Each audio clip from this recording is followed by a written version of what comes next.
नमस्कार दोस्तों, आज हम हैं मुकुंदपुर में और मुकुंदपुर के निगम पार्षद गुलाब सिंह राठौर हमारे साथ हैं। उनसे हम बात करेंगे राजधानी दिल्ली में बदली राजनीतिक घटनाक्रम के बाद के हालात पर। गुलाब सिंह जी, क्या कहेंगे? सरकार बदली है, कैसे देखते हैं? नई सरकार आई है और जो पिछली सरकार रही है उसके द्वारा किए हुए कार्यों को लेकर जो आज सरकार धरातल पर है, क्या कहेंगे? देखिए, पहले की सरकार थी वो मीडिया क्लब हाउसों तक थी, प्रेस कॉन्फ्रेंस तक थी, अपने ऑफिसों पे बैठ करके बड़ी बड़ी योजनाओं की घोषणा तक थी और झूठ मूठ के प्रोपेगेंडा तक थी। देश विरोधी ताकतों के लिए वो ग्राउंड पे भी चले जाते थे, लेकिन राष्ट्र हित के लिए वो कभी ऑफिस से बाहर भी नहीं निकलते थे। आज की सरकार में है कि मैं देखने में आ रहा है और सभी लोग देख रहे हैं कि चाहे वो मुख्यमंत्री हो, बेशक महिला होकर के भी, और वो मुख्यमंत्री हैं रेखा गुप्ता जी, चाहे प्रवेश वर्मा जी हों, चाहे अन्य मंत्री, रोज़ सुबह आप देखेंगे कि 9 बजे तक किसी न किसी ग्राउंड पर पहुंच जाते हैं, कुछ न कुछ नई तमाम बिगड़ी हुई व्यवस्थाओं को ठीक करने के लिए प्रयास करते हैं। जैसा कि आज ही आप देखेंगे कि वजीराबाद पुल के पास जो ये ड्रेन जा रही है, जिसको नजफगढ़ नाला यहाँ से, इसको देखने के लिए स्वयं लेफ्टिनेंट गवर्नर, मुख्यमंत्री और सभी लोग वहाँ पर पहुँचे जा करके। और एक जो योजना पहले से एलजी साहब ने मन में बनाया था, उसको काम प्रारंभ भी हुआ था, लेकिन पिछली सरकार ने उसमें किसी प्रकार के हेल्प ना करने के कारण वो योजना धरा के धर ही रह गई थी।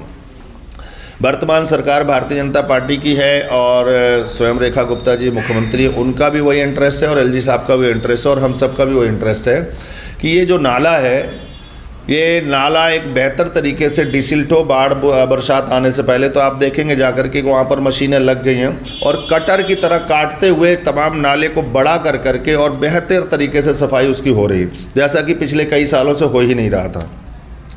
इसके बाद साइड में जो पटरी नाले की है, जो नीचे नाला है, वो व्यर्थ ज़मीन पड़ी होती है और डिसिल्ट ना होने के कारण ऊपर तक पानी बढ़ता है जब जमुना बाढ़ में आती है।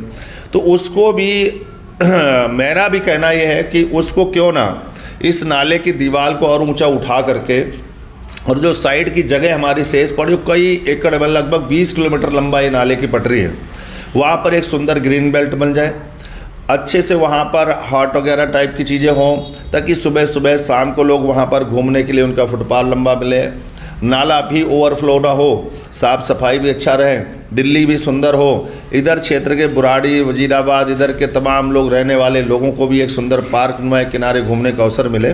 तो मुझे लग रहा है इससे अच्छा और कुछ नहीं हो सकता। वही देखा गया है कि सरकार के द्वारा रिवर फ्रंट की भी बात करी गई है, क्रूज़ चलाने की भी बात करी गई है।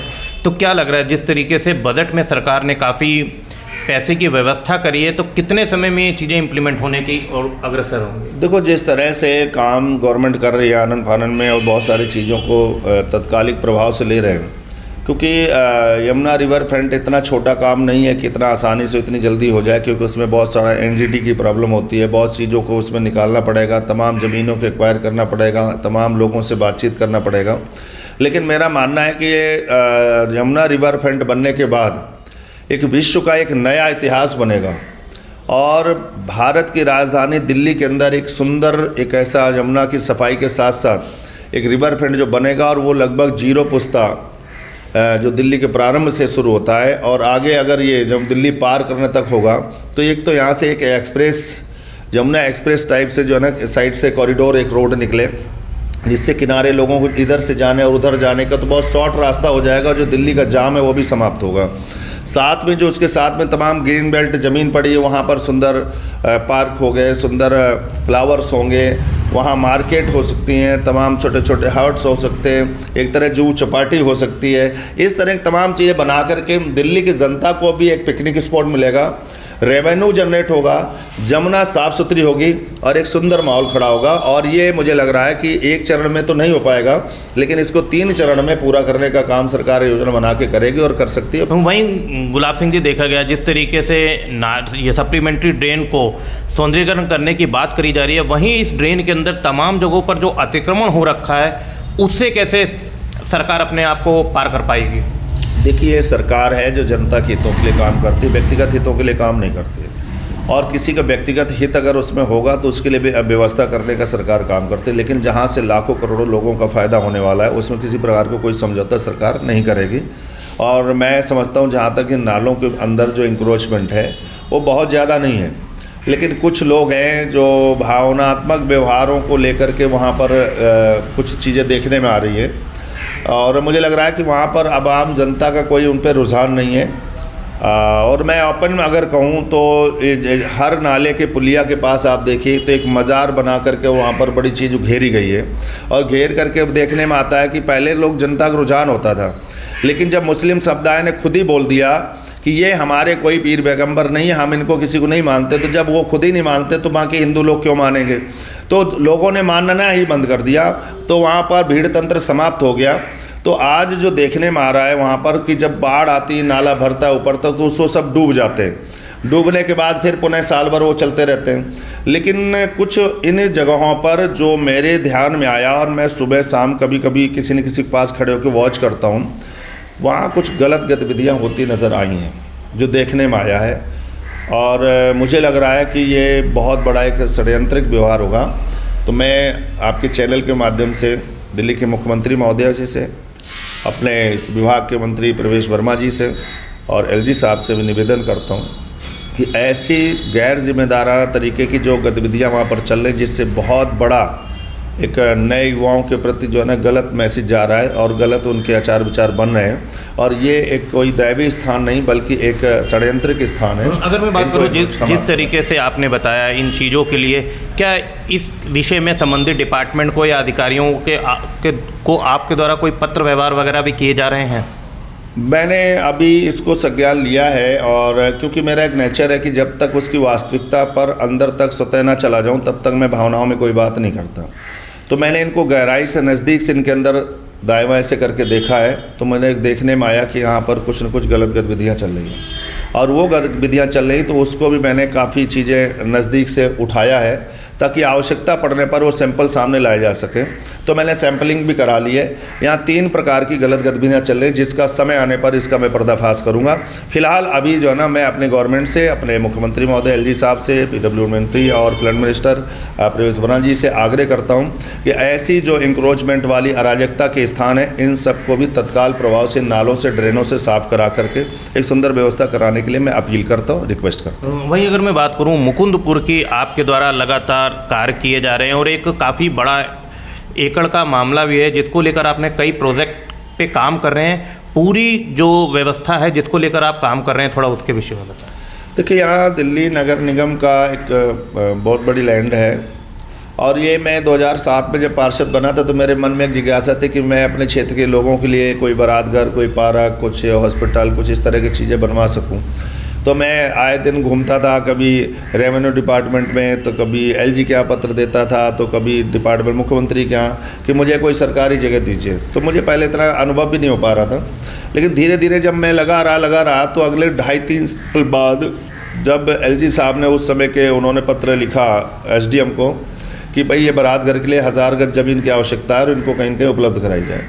तो उस समय फिर जब एसडीएम महोदय ने आदेश किया तो पटवारी साहब ने फिर दिखाया रजिस्टर चिट्ठा खोल के, बोले आप ढूंढ के रहे हो, आपके यहाँ तो एमसीडी की इतनी जगह पड़ी हुई। तो मैंने फिर उस पर होमवर्क किया और उसको कई साल में धीरे धीरे अपने अंडर लेने का काम किया, ने एमसीडी के अंडर में, फिर उसकी बाउंड्री वाल कराया। अब वहाँ पर हमारा एक स्कूल बन के तैयार हो चुका है। अभी हम अपने सांसद श्रीमान मनोज तिवारी जी के निजी फंड से, एमपी लैट से 2 करोड़ रुपए की लागत से उस सड़क का निर्माण कर रहे हैं। साथ ही वहाँ पर बाउंड्री वाल पुनः दोबारा करवाने का काम करें, क्योंकि पिछले 10 साल पहले बाउंड्री हुई थी और बल्कि 12 साल हो गया, तो बाउंड्री बरसात कारण भीड़ जाती, तो दोबारा उसका रिपेयर बाउंड्री करा रहे, लगभग 4.5 करोड़ से अधिक रुपए का, 2 करोड़ रुपए का लगभग रोड बनवा रहे।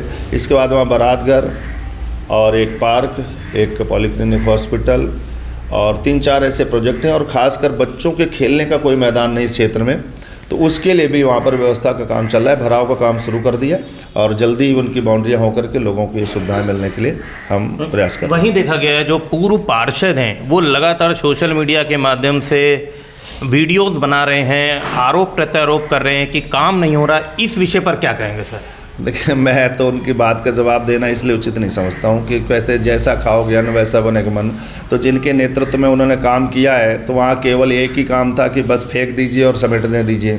तो इनका भी वही काम है कि अपने क्षेत्र की जनता के लिए अगर उन्होंने इतना काम किया होता, और जहाँ से वो वीडियो बना के डालते हैं, जब भी मैं कोई सड़कें बनाता हूँ तो वीडियो डालते हैं सड़क का काम ठीक नहीं हो रहा है, कभी मैं अगर खुदवाक बनाता हूँ तो डालते हैं ये देखिए सब लोगों को, गरीबों को परेशान किया जा रहा है। अगर मैं खुदवाक नहीं बनवाता हूँ कहते देखिए यहाँ पर ये तोड़ा नहीं जा रहा है, इसे बनाया जा रहा है। तो जब भी कोई काम होता है, क्योंकि उन्होंने अपने 5 साल में कोई काम जनता के हितों के लिए नहीं किया, ना ही उन्होंने कोई ऐसा रचनात्मक, अगर किया होता प्रमाण है तो फिर वो दोबारा भी लोग वहाँ के उनको चुन करके भेजते हैं। उन्होंने किया था भ्रष्टाचार। उन्होंने, मैं बोलना नहीं चाह रहा था, छोटे भाई की तरह है, लेकिन वो बार बार इस तरह कर रहे और आप प्रश्न करता ना। उन्होंने भ्रष्टाचार किए थे, उन्होंने गरीबों को लूटा था, उन्होंने रेडी पटरी वालों से भी पैसे लेना नहीं छोड़ा था। वहाँ के लोग बताते थे, आज भी बताते हैं, तमाम ऐसे लोगों से पैसे वसूले जो बेचारे रोटी बेचते हैं और दाल रोटी बेच के गुजारा करते हैं। कोई छोले कुलचे बेचता उनसे। तो मैं ये सब काम नहीं कर सकता, मैंने कभी जीवन में किया नहीं और मैं करूँगा भी नहीं। और मैं ईश्वर से प्रार्थना करता हूँ कि मुझसे ये हल्के छोटे काम कराने का ना करें। और ये सब पीड़ा उनको इसलिए हो रही कि मैंने पार्षद बनने के बाद ये सब फ्री हैंड कर दिया। तो जो उनका लाखों रुपए का व्यवसायीकरण चल रहा था राजनीति के पीछे, वो सारा सारा बंद हो गया। और शायद यही कारण है कि उन्हें कोई अवसर नहीं मिलता। तो जब हम प्रतिनिधि हैं, हमारे पास लोग आएंगे, शिकायत करने आएंगे, 100% तो कोई भी यहाँ पर व्यवस्था ठीक नहीं कर सकता है। और बड़ी बड़ी सरकारें, बड़े बड़े वादे करने वाले लोग नहीं कर पाए, मैं कहाँ से कर लूँगा। लेकिन मैं गारंटी इस चीज़ को देता हूँ कि लगभग मैं 60 से 80% तक अपनी चीज़ों को ठीक करता हूँ, कंप्लेंट को अटेंड करता हूँ और काम करवा रहा हूँ। वहीं एक बहुत बड़ी समस्या बुराड़ी और आपके वार्ड्स में भी है, एक नशे को लेकर लोगों में रोष है। वहीं अगर मैं बात करूँ, कुछ ग्राम सभा, कुछ जौहड़ की ज़मीनें हैं जिन पे कब्जा हो रहा है, उनको लेकर कोई आपका प्लान है? देखिए, मैं इस बात की श्योरिटी गारंटी देता हूँ कि मैं जिस क्षेत्र का प्रतिनिधित्व करता हूँ, पहले भी हमने कभी वहाँ ज़मीन कब्जा नहीं होने दिया, आज भी हम होने नहीं देंगे और आगे भी हम निगरानी रखेंगे। मैं बीच में 5 साल काउंसलर नहीं था, कुछ लोगों ने हरकतें की थी, तमाम आए दिन गोली कांड होते थे, आए दिन तमाम बदमाश यहाँ प्रवेश कर गए थे।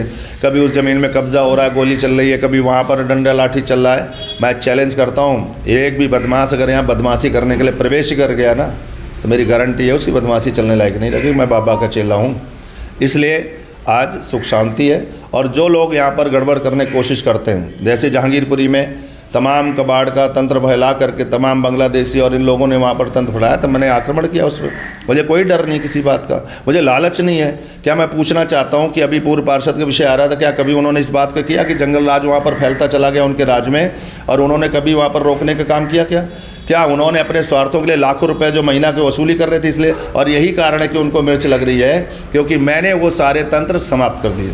मैं पैसा वसूली नहीं करने जाता, और उनका जो वसूली थी, जिन लोगों से तंत्र था, वो मैंने समाप्त कर दिया। और जब तंत्र समाप्त होता है तो चिड़चिड़ाहट होती है। वो चिड़चिड़ाहट उनकी कभी कभार, इस समय पतझड़ का समय है, पार्कों में पत्ते आते हैं, और उनका खुद का मेयर है। वो कल कह रहे थे कि अब तो आपकी सरकार उनकी, और उन्होंने एक बात बोला, मेरा मेयर है, मैं करवा के दिखाऊंगा। तो तुम्हारा मेयर ही तो फेल है, जो कर्मचारी उपलब्ध नहीं करा पा रहा। तुम्हारा सरकार, तुम्हारे दिल्ली नगर निगम में तुम कहते थे सब कुछ होगा, तो तुम्हारी सरकार ही तो फेल हो गई। आज प्राइवेट कर्मचारी जो लगा रहे हो ड्यूटी पर नहीं होते, उनकी फ्री में कंपनियां जिनको अपने रिश्तेदारों को दे रखा है, वो पैसे पेमेंट कर रहे हैं वहाँ पर। चिंता न करिए, अप्रैल लास्ट तक भारतीय जनता पार्टी के मेयर आ जाएगा। अप्रैल के बाद मई में हमारे चेयरमैन और हमारी स्टैंडिंग कमेटी होगी। मैं अगले 5 महीने 6 महीने के अंदर आप देखेंगे एक जहांगीरपुरी के पार्क और मुकुंदपुर क्षेत्र चमकता और दमकता नजर आएगा। और इन सब लोगों के लिए फिर भी चिल्लाने का अवसर मैं दूंगा, ताकि क्योंकि अंदर के भड़ास नहीं निकलेंगे तो नेता मर जाएगा ना, तो नेता जिंदा रहना चाहिए। तो ये थे हमारे साथ गुलाब सिंह राठौर जी, जिन्होंने बेबाक रूप से क्षेत्र के बारे में और जो वर्तमान स्थिति उसमें चर्चा की। फिर मिलेंगे एक नई शख्सियत के साथ, तब तक दीजिए विराम। नमस्कार।